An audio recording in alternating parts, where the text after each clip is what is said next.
Do you know, আমরা প্রতিদিন হাজার হাজার ওয়ার্ড ইউজ করি, কিন্তু এগুলোর মধ্যে নাউন কোনটা সেটা কি আমরা ঠিকমতো চিনতে পারি? আজকের এই ক্লাসে দেখার পর কিন্তু তুমি চোখ বন্ধ করে নাউন আইডেন্টিফাই করতে পারবে। Hello everyone, welcome back to my channel. আজ আমরা পার্টস অফ স্পিচের প্রথম পার্ট, যেটা হচ্ছে নাউন, সেটা আমরা আলোচনা করব। তাহলে চলো শুরু করা যাক। প্রথমে নাউনের যদি আমরা বলি ডেফিনেশন কি হতে পারে, সেটা হচ্ছে a noun is a name of a person, place, think or quality. Noun হলো এমন একটি ওয়ার্ড যা কোনো ব্যক্তি, বস্তু, স্থান, ধারণা বা গুণের নাম বোঝানো হবে। মানে সহজভাবে যেটার নাম আছে সেটাই noun. Noun is a naming word. আমরা এটা শর্টকাটে লিখতে পারি, নাউনটাকে আমরা কি বলে ডাকি? Naming word. যার নাম আছে সেটাই হচ্ছে noun. Okay, kinds of noun, এটা কিন্তু এক্সাম পয়েন্ট অফ ভিউ থেকে খুব ইম্পর্ট্যান্ট। 5 types of noun. নাউনের কয়টা ভাগ আছে, বা আমরা যদি বলি কটা টাইপ আছে, নাউনের টোটাল 5টে টাইপ রয়েছে। সেটা হচ্ছে কমন নাউন। 1 নম্বরে আমরা যদি বলি, 1 নম্বরে কি রয়েছে? Common noun. কমন নাউন বলতে কি বোঝায়? কমন নাউন বলতে বোঝায় ইট is the name given in the common to every person or things so of the same kind. Common noun হলো এমন নাম যা একই ধরনের সকল ব্যক্তি বা বস্তুর জন্য সাধারণভাবে ব্যবহৃত হয়। মানে কমন মানে কি? এটা হচ্ছে সাধারণ। এটার অর্থ বোঝানো হবে সাধারণ। সাধারণভাবে, সাধারণ ব্যক্তি বা বস্তুর নাম, ব্যক্তির বা বস্তুর নাম বোঝানো হবে। এখানে কমন নাউনের এক্সাম্পল হিসাবে আমরা কি লিখতে পারি? কমন নাউনের এক্সাম্পল যেমন দেখো লেখা আছে বয়, গার্ল, টিচার, সিটি, এটসেট্রা। মানে স্পেসিফিক না, জেনারেল নেম। সাধারণ নাম, ব্যক্তি হোক, বস্তু হোক, প্রত্যেকটার নাম বোঝানো হবে জেনারেল, কিন্তু স্পেসিফিক না। পরের সেকেন্ড নাম্বারে যে নাউনটা আছে সেটা হচ্ছে তোমার প্রপার নাউন। কি আছে? সেকেন্ড নাম্বারে রয়েছে প্রপার নাউন। প্রপার নাউন বলতে কি বোঝানো হয়? ইট is the name of a particular person, place or thing. Proper noun হলো কোনো নির্দিষ্ট ব্যক্তি, স্থান বা বস্তুর নাম। এখানে সাধারণ ছিল, প্রপার নাউনে আমরা কি লিখে দেবো? নির্দিষ্ট ব্যক্তি, বস্তু এবং স্থানের নাম। নির্দিষ্ট নাম বোঝাবে, সেটা ব্যক্তি হোক, বস্তু হোক অথবা স্থান, তিনটের ক্ষেত্রে। তাহলে আমরা প্রপার নাউন বলতে কি বোঝানো হবে? কিছুগুলো উদাহরণ দেখো দেওয়া আছে প্রপার নাউনের, যেমন হচ্ছে ইন্ডিয়া, দিল্লি, সানিয়া, জুপিটার।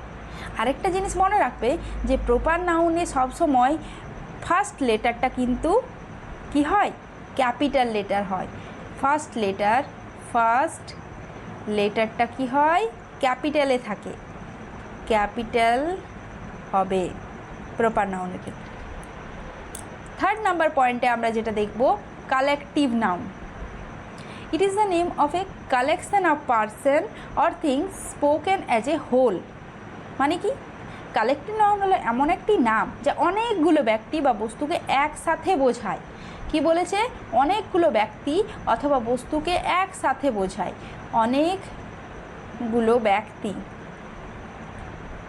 অনেকগুলো ব্যক্তি অথবা বস্তুকে একসাথে বোঝানোর নাম হচ্ছে কালেকটিভ নাউন। অনেকগুলো ব্যক্তি বা বস্তুকে একসাথে বোঝানো হয়, ঠিক আছে? সেটাই হচ্ছে কালেকটিভ নাউন। এবার কালেকটিভ নাউনের উদাহরণ আমরা কি বলতে পারি? কালেকটিভ নাউনের উদাহরণ হচ্ছে টিম, ক্লাস, ক্রাউড, কমিটি। একটি ওয়ার্ড বাট ম্যানি পিপুল। এই একটা ওয়ার্ডের মাধ্যমে আমরা কি বলতে পারি? অনেকগুলো মানুষকে কিন্তু এটা চিহ্নিত করে। ওয়ান ওয়ার্ড, আর এটাকে আমরা চিহ্নিত করতে পারি ম্যানি পিপুল। ওকে, পরেরটা রয়েছে abstract noun. It is the name of A quality, idea, concept or state. মানে কি অ্যাবস্ট্রাক্ট নাউন বলতে আবার কি বোঝানো হয়? অ্যাবস্ট্রাক্ট নাউন হচ্ছে এমন একটা নাম যেগুলো আমরা কিন্তু ছুঁতে পারি না, কিন্তু অনুভব করতে পারি। অ্যাবস্ট্রাক্ট নাউন এমন কিছু নাম আছে কিন্তু আমরা যা দেখতে বা ছুঁতে পারি না, কিছুগুলো নাম আছে, অনুভব করতে পারি, ফিল করতে পারি, কিন্তু টাচ করতে পারি না। সেগুলোর নামগুলো দেখো, লেখা আছে এখানে। কি রয়েছে? বিউটি, অনেস্টি, লাভ আর ডেথ। এগুলোকে আমরা কিন্তু ছুঁতে পারি না, বাট অনুভব করতে পারি, ফিল করতে পারি, ফিল করা যায়, কিন্তু টাচ করা যায় না। এটাই হচ্ছে অ্যাবস্ট্রাক্ট নাউন। এবার ফিফথ লাস্ট নাম্বার নাউনের ভাগটা কি? Material noun. ম্যাটেরিয়াল নাউন কাকে বলে? Material noun refers to the noun of a substance or material from which things are made. Material noun হলো এমন একটা বস্তুর নাম বা পদার্থের নাম যেগুলো দিয়ে অন্য জিনিস তৈরি হয়। কি বলবে? এমন পদার্থ অথবা বস্তু যেগুলো দিয়ে অন্য জিনিস তৈরি হয়, যেগুলো দিয়ে অন্য জিনিস তৈরি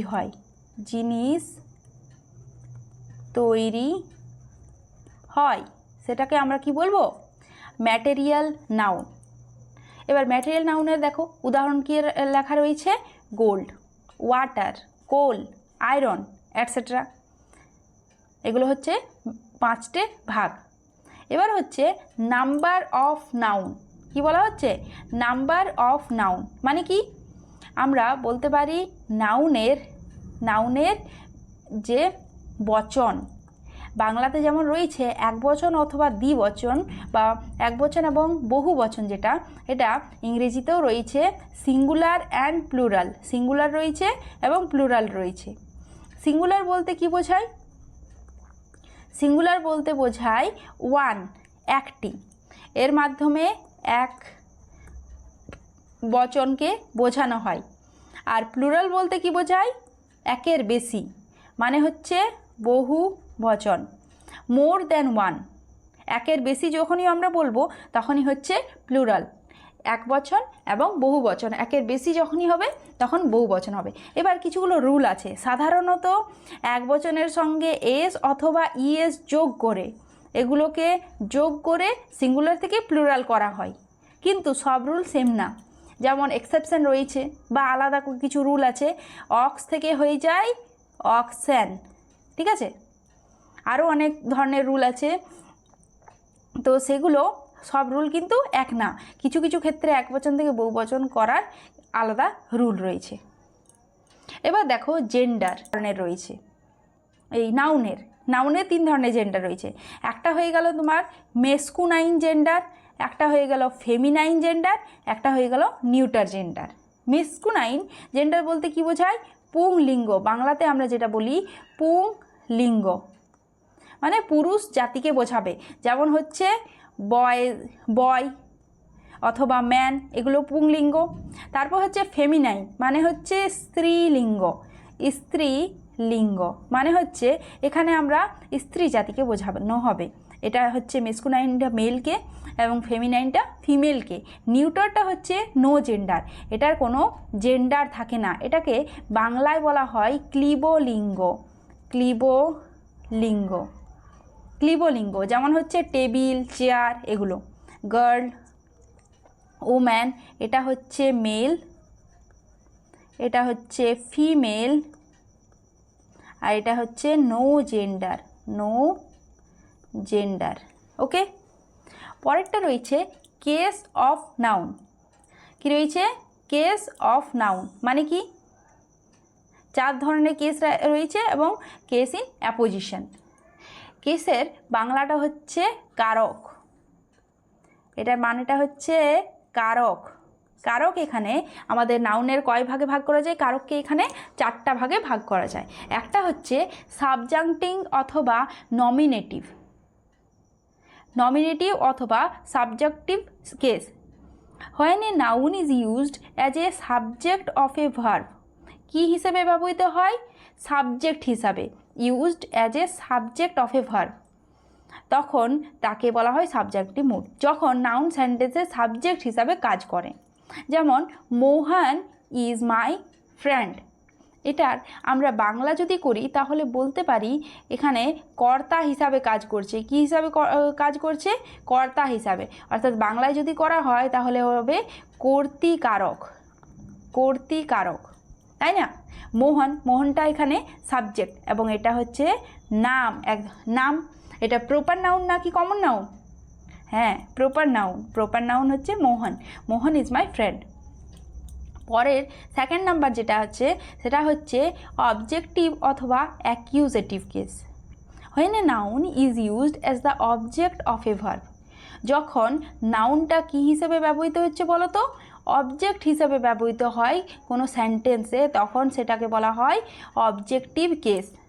অর্থাৎ বাংলাতে আমরা যদি বলি এটা কর্ম হিসাবে কাজ করছে, মানে কর্মকারক, কর্মকারক আমরা বলতে পারি। ঠিক আছে? হু বট দিস বুক, এখানে বুকটা কি? কমন নাউন, কিন্তু এখানে বুকটা কোথায় বসেছে? অবজেক্ট হিসাবে এই সেন্টেন্সে ব্যবহৃত হয়েছে। তাহলে এটা হয়ে গেল তোমার কর্মকারক অথবা অবজেক্টিভ কেস নাউনের। দেন থার্ড নাম্বার পয়েন্টে রয়েছে বা ভাগ রয়েছে কেসের পসেসিভ অথবা জেনেটিভ কেস, পসেসিভ অথবা জেনিটিভ কেস।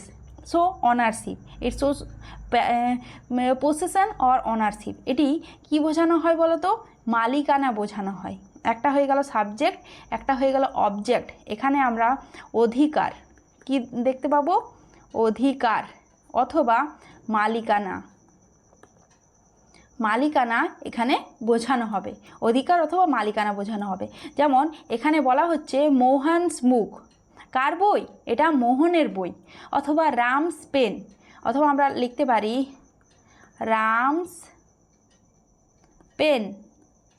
তাহলে আমরা এখানে রামের মালিকানা এই কলমটার ওপরে, অথবা মোহনের মালিকানা বইটার ওপরে দেখানো হচ্ছে। ঠিক আছে? তাহলে এখানে অনারশিপ বোঝানো হচ্ছে নাউনটার মাধ্যমে। পরেরটা রয়েছে ভোকেটিভ কেস, 4 নাম্বার যেটা ভাগটা আছে, use to call or address someone. এখানে আমরা কাউকে কি করছি? ডাকছি অথবা অ্যাড্রেস করছি। Or address someone, address someone, কাউকে আমরা সম্বোধন করছি। এটা সম্বোধন কারক হিসেবেও পরিচিত। আমরা যদি বলি এটার মাধ্যমে আমরা কি করছি বলো তো? সম্বোধন করছি বা ডাকছি, সম্বোধন করা। তাহলে কি হচ্ছে? হেল্প মি মোহন, এখানে মোহনকে কি করা হচ্ছে? ডাকা হচ্ছে অথবা সম্বোধন করা হচ্ছে, হেল্প মি মোহন। এখানে মোহনটা হয়ে গেল কি? ভোকেটিভ কেস, অর্থাৎ সম্বোধন কারক। পরেরটা রয়েছে case in apposition. Case in অ্যাপোজিশনটা কি? when two nouns are placed side by side, ঠিক আছে, and one explain the other. কী বলেছে? টু নাউন্স টুগেদার, একটার পর আরেকটা নাউন বসবে এবং ওয়ান এক্সপ্লেন অ্যানাদার, এবং একটা আরেকটার ব্যাখ্যা দেবে অথবা একটা আরেকটাকে ডেসক্রাইব করবে যখন দুটি নাউন পাশাপাশি বসে। দেখো এখানে দেখো, Mohan the captain of our team, captain has been rewarded. এখানে দুটো নাউন পাশাপাশি বসেছে এবং একটা নাউন আরেকটা নাউনকে ব্যাখ্যা করছে। কিভাবে ব্যাখ্যা করছে? দেখো, মোহন এবং দ্য ক্যাপ্টেন, একটা হয়ে গেল নাউন দ্য ক্যাপ্টেন, আর একটা হয়ে গেল মোহন, মোহন আর ক্যাপ্টেন। মোহনকে কে ব্যাখ্যা করছে? ক্যাপ্টেন ব্যাখ্যা করছে। তাহলে এখানে আমরা কেস ইন অ্যাপোজিশনে আমরা ব্যাখ্যা পাবো, একটা নাউন আরেকটা নাউনকে ব্যাখ্যা করে। ঠিক আছে? এবং দুটো নাউন বসে পাশাপাশি। কটি নাউন বসে?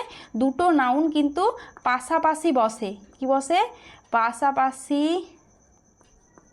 বসে এবং একটা নাউন আরেকটা নাউনকে কি করে ব্যাখ্যা করে, তখন তাকে বলা হয় কেস ইন অ্যাপোজিশন।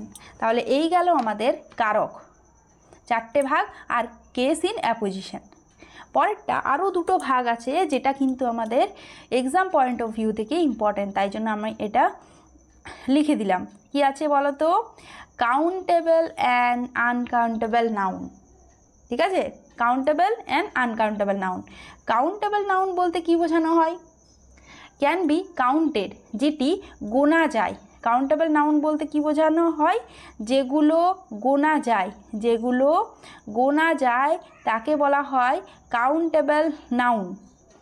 এখানে আমরা ব্যবহার করতে পারি, এক্সাম্পল হিসাবে আমরা বলতে পারি বুক রয়েছে অথবা অ্যাপেল রয়েছে। এগুলোকে এ এবং এন দ্বারা প্রকাশ করা হয়, অর্থাৎ ইনডেফিনাইট আর্টিকেল এদের আগে বসে। ইনডেফিনাইট আর্টিকেল আমরা এদের আগে বসাই, আর্টিকেল বসে এদের আগে। ঠিক আছে, এবং এখানে আমরা এদের আগে ম্যানি দিয়েও একে প্লুরাল করা যায়, এদেরকে প্লুরাল করা যায়, মানে বহু বচন করা যায়। ঠিক আছে, এস যোগ করে অথবা ম্যানি যোগ করে এগুলোকে আমরা বহু বচন করতে পারি। এটা হচ্ছে কাউন্টেবল নাউনের বৈশিষ্ট্য। এক্সাম্পল বুক এবং অ্যাপেল, যেগুলো গোনা যায় আমরা বললাম। দেন হচ্ছে আনকাউন্টেবল নাউন। আনকাউন্টেবল নাউন বলতে কি বোঝানো হয়? আনকাউন্টেবল নাউন বলতে বোঝানো হয় যেগুলো গোনা যায় না, ক্যান নট বি কাউন্টেড। ঠিক আছে, যেগুলো কিন্তু গোনা যায় না, ঠিক আছে, তাকে বলা হয়, তাকে কি বলা হয়? যেগুলো গোনা যায় না তাকে বলা হয় আনকাউন্টেবল নাউন। যায় না তাকে বলা হয় আনকাউন্টেবল নাউন। এদের ক্ষেত্রে আমরা মাছ এবং সাম বসিয়ে প্লুরাল, মানে মাছ এবং সাম বসিয়ে তোমার বহু বচন করতে পারি। এদের কিন্তু প্লুরাল ভাব বসে না, ভার্বটা আমরা সিঙ্গুলার বসাবো যদি সিঙ্গুলার থাকে। এদের কিন্তু প্লুরাল হিসেবে ব্যবহৃত হয় না, যেমন ওয়াটার ইজ অথবা রাইস ইজ হবে। ঠিক আছে, এদের কিন্তু প্লুরাল হবে না। ওকে, মাছ এবং সাম দিয়ে বেশিটা বোঝানো হয়। তাহলে আজ আমরা পুরো নাউনের চ্যাপ্টারটা কভার করে ফেললাম। যদি তোমরা বুঝতে পারো তাহলে অবশ্যই কমেন্টে জানাবে। ডান। ওকে, নাউন ডান।